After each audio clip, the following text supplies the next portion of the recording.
एक मामले में मैं कहना चाहूंगा जो ऑपरेशन सिंदूर चल रहा है, एक मामले में पाकिस्तान हमसे मजबूत स्थिति में। पाकिस्तान में कोई भी सत्ता पक्ष का नेता और विपक्ष का नेता सेना की ऊपर प्रश्न नहीं उठा रहा है। भारत में अनेक नेता प्रश्न उठा रहे हैं। पाकिस्तान के किसी भी व्यक्ति को भारत के मीडिया में कोट नहीं किया जा रहा है की स्थिति नहीं है। भारत के बड़े बड़े नेताओं को, मुख्यमंत्रियों, पूर्व मुख्यमंत्रियों को कोट किया जा रहा है। अनेकता में ऐक्य मंत्र को जन जन फिर अपनाता है, देखो प्यारा देश हमारा आगे बढ़ता जाता है। एक मामले में मैं कहना चाहूंगा जो ऑपरेशन सिंदूर चल रहा है, एक मामले में पाकिस्तान हमसे मजबूत स्थिति में है। वो क्या है कि पाकिस्तान में कोई भी सत्ता पक्ष का नेता और विपक्ष का नेता सेना की ऊपर प्रश्न नहीं उठा रहा है। भारत में अनेक नेता प्रश्न उठा रहे हैं। पाकिस्तान के किसी भी व्यक्ति को भारत के मीडिया में कोट नहीं किया जा रहा है की स्थिति नहीं है। भारत के बड़े बड़े नेताओं को, मुख्यमंत्रियों, पूर्व मुख्यमंत्रियों को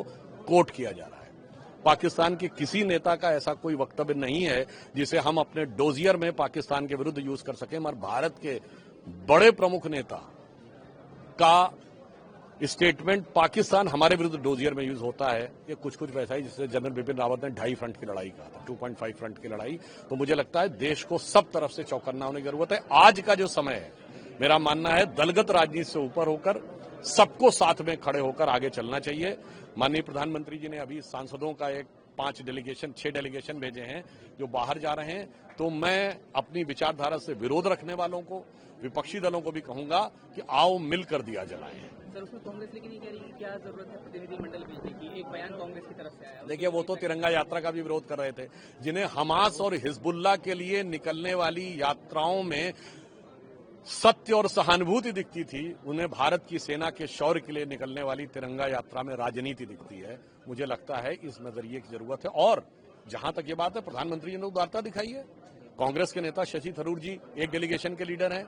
जहां तक मैंने सुना है कि शायद सलमान खुर्शीद जी एक डेलीगेशन के लीडर। सभी विपक्षी दलों को, एनडीए के दलों को साथ में लेकर भारत की एकजुटता का एक प्रतिनिधित्व अंतर्राष्ट्रीय स्तर के ऊपर प्रधानमंत्री श्री नरेंद्र मोदी जी ने करने का प्रयास किया। शशि थरूर के मसले पर कांग्रेस में भी तोड़फाड़ देखने को मिल रही है कहीं न कहीं, क्योंकि तमाम चीजें जैसा कि आप जानते हैं शशि थरूर को लेकर हो रही है। शशि थरूर अपनी तरफ से जरूर वो विदेश संबंधी संसदीय समिति के अध्यक्ष हैं और इसका पद कांग्रेस की अनुशंसा पर ही उनको मिला है। समझ में नहीं आता है कि वो अपने ही विदेश संबंधी समिति के अध्यक्ष। इसका मतलब कांग्रेस में अविश्वास और राजनीति इतना अधिक है कि वो भारत की सरकार, भारत की सेना के साथ साथ अपनी पार्टी के लोगों पर भी अविश्वास से ग्रस्त हैं। तो इस वहम की कोई दवा नहीं हो सकती। सर, एक इम्पोर्टेंट सवाल, असम के मुख्यमंत्री ने वो गौरव गोगोई का नाम लेते हुए उनके पाकिस्तान के कनेक्शन और उनकी वाइफ के वेतन एनजीओ से वहां से मिलने की बात कही है। उसमें नाम भी प्रतिनिधिमंडल में गौरव गोगोई का भी है। सर, प्रतिक्रिया आपकी जरूर। देखिए, उस विषय पे गौरव गोगोई जी को अपना जो भी स्पष्टीकरण देना है, क्योंकि हेमंता विश्व शर्मा जी ने बहुत आग्रहपूर्वक, बड़ी दृढ़ता के साथ उन्होंने स्पष्ट कहा है और वैसा स्पष्ट उत्तर उनकी तरफ से नहीं आया। वो अलग विषय है। पर हमने कहा ना, इस समय जो हमारी सरकार ने निर्णय लिया है वो दलगत भावना, क्यों असदुद्दीन ओवैसी भी तो है उसमें। हमने ये नहीं देखा है कि कौन विरोध कर रहा। हमने कहा पूरे भारत का प्रतिनिधित्व होना चाहिए। यानी ये दिखना चाहिए कि सारा भारत समवेत स्वर में, एक रूप में आगे बढ़ता हुआ दिखाई पड़ रहा है। तो मैं इसे एक लाइन में कहूंगा कि अनेकता में ऐक्य मंत्र को जन जन फिर अपनाता है, देखो प्यारा देश हमारा आगे बढ़ता जाता है। इस विचार से हम काम कर रहे हैं।